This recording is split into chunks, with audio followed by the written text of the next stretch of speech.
अस्सलाम वालेकुम ख़वातीन व हज़रात, मेरा नाम है मोहम्मद असलम ख़ान और आप देख रहे हैं अर्ज़ पाकिस्तान न्यूज़ कराची। नाज़रीन, आज मैं मौजूद हूँ नेशनल हाईवे यूसुफ अरफानी गोट बिन कासिम टाउन ज़िला मलीद। तहरीक अहले सुन्नत पाकिस्तान सिंध का ये मरकज़ है जहाँ आज मैं मौजूद हूँ और तहरीक अहले सुन्नत पाकिस्तान सूबे सिंध के सदर सूफी सैयद अरशद अली काज़मी अल क़ादरी दामत बरक़ात आलिया हमारे साथ मौजूद हैं। आइए आपको दिखाते हैं। जी ख़वातीन व हज़रात, तहरीक अहले सुन्नत पाकिस्तान सिंध के सदर सूफी सैयद अरशद अली काज़मी अल क़ादरी दामत बरक़ात आलिया हमारे दरमियान है मौजूद।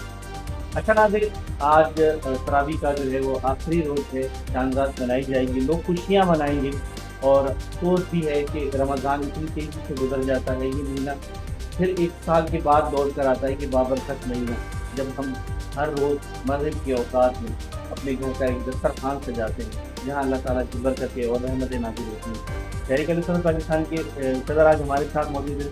इनसे कहते हैं कि कोई अच्छा सा एक मैसेज जो हमारे लोग जो कल ईद मनाएंगे वो उनको डिलीवर करें। अस्सलाम वालेकुम। वालेकुम सलाम व रहमतुल्लाह। क्या सब कैसे हैं आप? अल्लाह का बड़ा क्या सब क्या मैसेज देना चाहेंगे तहरीक अहले सुन्नत पाकिस्तान? सबसे पहली बात तो ये कि बहुत मेहनत है आपकी, स्ट्रगल किया अकेले और पूरे सिंध के अंदर माशाल्लाह तहरीक अहले सुन्नत पाकिस्तान का एक झंडा लहराया। ये भी एक बहुत बड़ा एक मिशन था जो उसको आप माशाल्लाह आप उसमें सक्सेस हुए। क्या कहना चाहेंगे? बिस्मिल्लाहिर्रहमानिर्रहीम। अल्लाहुम्मा सल्ली अला सय्यिदिना मुहम्मद व आलिहि व अस्हाबिहि बिअदद कुल्लि मा लक। समी साहब, बहुत बहुत शुक्रिया आपका। और अल्हम्दुलिल्लाह रमज़ान शरीफ आए भी और चले भी गए। रमज़ान शरीफ में तरावी में कुरान पाक का ख़त्म भी हुआ, कुरान पाक सुना भी गया, पढ़ा भी गया और ये बरकतों वाला और रहमतों वाला महीना था जो अल्लाह ने हमें अता फरमाया। इस कुरान पाक हमने सुना और पढ़ा भी गया, लेकिन कुरान करीम जो है ना एक मुकम्मल ज़ाब्ता हयात है। इस्लाम एक मुकम्मल ज़ाब्ता हयात है और हमें इस कुरान करीम की सुन्नत कुरान और सुन्नत को अगर हम अपनी ज़िंदगी में नाफिज कर लें तो हमारे अंदर भाईचारगी, मोहब्बत, प्यार हो और माशरे में एक अच्छा हो जाए। लेकिन हम कुरान पाक सुनते तो हैं, तरावी पढ़ी है, चले गए, लेकिन कुरान पाक सुनने के बाद कुरान करीम ने क्या फरमाया, अल्लाह ने का क्या हुक्म है, हम उसको तवज्जो नहीं देते। कुरान जो है वो हमें मोहब्बतों का दर्स देता है, माशरे की अच्छाई का दर्स देता है, माशरे को संभालने का दर्स देता है, भाईचारगी का दर्स देता है, मुल्क और कौम के लिए काम करने का दर्स देता है, वतन से मोहब्बत का दर्स देता है और आपस में रहन सहन के जो मामलात है उसमें वो हमें बताता है कि आपने आपस में किस तरह रहना है, क्या करना है, कैसे करना है। ये एक अल्लाह का हम पर रहम करम है, फजल है उसका, पाक परवरदिगार का। तो हमें ये चाहिए कि हम कुरान को अपनी ज़िंदगी में, कुरान और सुन्नत को अपनी ज़िंदगी में नाफिज करें और उस पर अमल करें ताकि हमें एक अच्छा हमारी ज़िंदगी जो अच्छे गुज़र सके।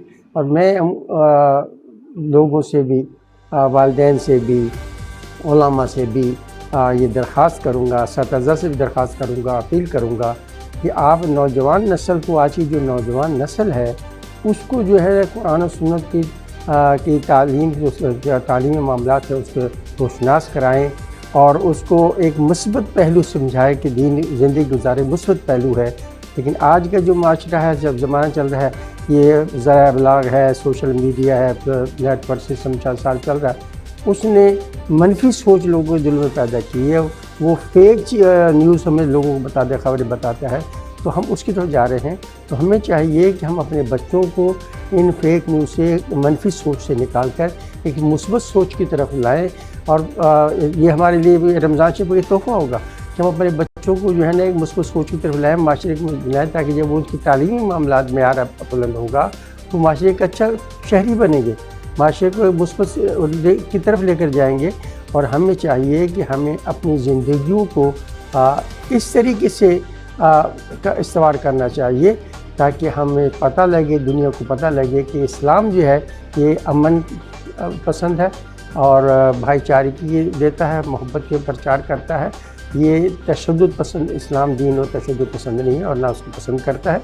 तो हमें अपनी ज़िंदगी जब हम ये लेकर आएंगे तो इसका पता लगेगा कि हम मुसलमान हैं, क्या कर रहे हैं। और तहरीक से पाकिस्तान जो है जो जानिशीन मुहद्दिस आज़म साहबज़ादा फजल रसूल हैदर रिज़वी ये बानी है तहरीक के, انہوں نے جو تحریک ہمیں دی، اس تحریک نے ہمارے اندر جو جوش اور ولولہ پیدا کیا وہ یہ کیا ہے کہ تاکہ ہم دین کی خدمت کر سکیں، اسلام کی خدمت کر سکیں، اور بزرگوں کا ادب کریں اور تعلیم کو عام کریں.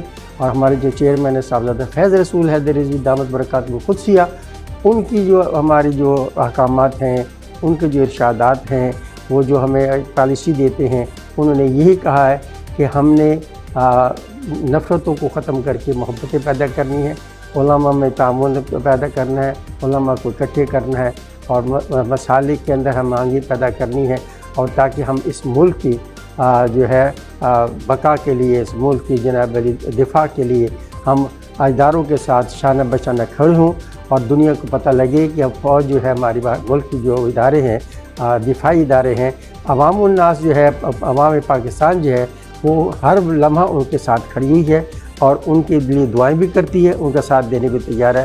اور یہی تحریک پاکستان کا ایک پیغام ہے کہ آؤ مل کر بیٹھ کر ہم ایک ایسا معاشرہ بنائیں جس میں محبتوں کا پرچار ہو، نفرتیں دور. اور میں اپنی طرف سے عید کی مبارکباد پیش کرتا ہوں اپنی ذات کی طرف سے. تحریک پاکستان کے سندھ کے جتنے ذمہ داران ہیں، کراچی ڈویژن کے ہیں، سندھ کے ہیں، ضلعی ذمہ داران ہیں، سب کی طرف سے آپ پورے پاکستان کے عوام کو عید مبارک پیش کرتا ہوں. بہت شکریہ. تو ناظرین، یہ تھے ہمارے ساتھ تحریک رسالت پاکستان صوبہ سندھ کے صدر صوفی سید ارشد اعظم قادری دامت برکاتہ عالیہ، جو یہ میسج سے لوگوں تک پہنچا رہے تھے کہ امن اور سکون، پیار، احترام، اس سے جو ہے قومیں کامیاب ہوتی ہیں. اور ہر وہ قوم جو اپنے ساتھ یہ چاہتی ہے کہ لگے کہ ہم ایک کامیاب قوم ہوں، تو اس کے لیے ادب بہت زیادہ ضروری ہے. ہمیں خیال رکھنا چاہیے ان تمام چیزوں کا.